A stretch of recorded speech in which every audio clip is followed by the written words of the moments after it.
Oyna da musulman doganlar Ramazan ayını mahsus saatlerden birem näme? Hemmemiz bilýäs tarawa namazy. Hawa salatut tarawih diýilýär we ýene de qiyam Ramazan diýilýär. We näme etmeli musulman doganlar?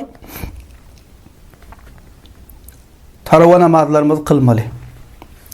Şuň kunna käbir kişiler Ramazan girýär ilkinji hepdede her kim gidýär tarawa namazyna. Mescitler dolýar. Her kim üşýär uly kiçi.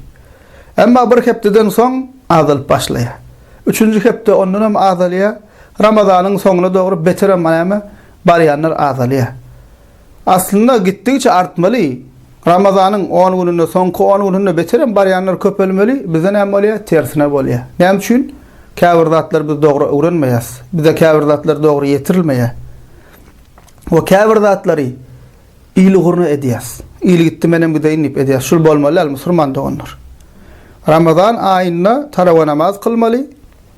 O başardığımızdan, güýjümiz ýetenden we 20 rekat mescitde imam bilen bile kılmaly, soňuna çenni kılmaly. O şol uly sowap, güýjü ýetýän ýagdaý bolan elbetde hasta bolsa, başga bir şer'i uzur bolsa, bul aýry görürüm. Emma näme wagty tawy hem de diýerine keypine wara näme hereket edip şuň alakka tarawan taşlap näme etmeli bolmaýan musulmanlar tarawalamy kılmaga çalışmaly, gaýrat etmeli. Peygamberimiz sallallahu aleyhi ve sellem'den hadiste haber berilýär. An Abi Hurayra radıyallahu anhu enne Rasulullah sallallahu aleyhi ve sellem qal: "Men qama Ramazana imanan ve ihtisaban gufira lehu ma taqaddama min zanbihi." Rawahul Buhari ve Müslim. Buhari ve Müslim'de geçen hadis Abu Hurayra radıyallahu anhu'dan haber berilýär.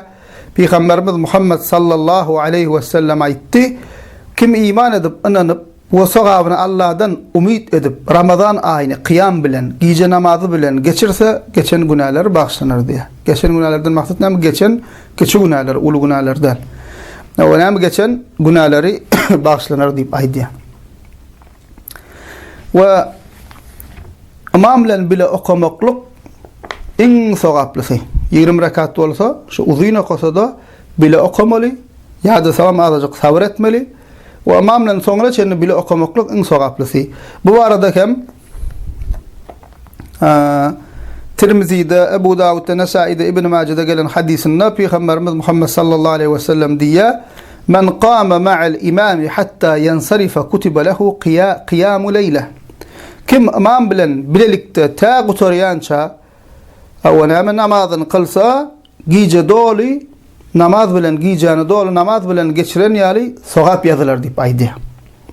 Şonuň üçin musulman doganlar tarawa gitmeli we başyndan soňra imam bilen kılmaga gaýrat etmeli, kıljak bolmaly. We şu uly sogap, şu fursaty elimizden gaçyrmaly, şu fursaty. Başga aýda ýok şul. Emma Ramazan aýyna berýär Allah taala şu sogap. Şoňa da gaýrat edelim.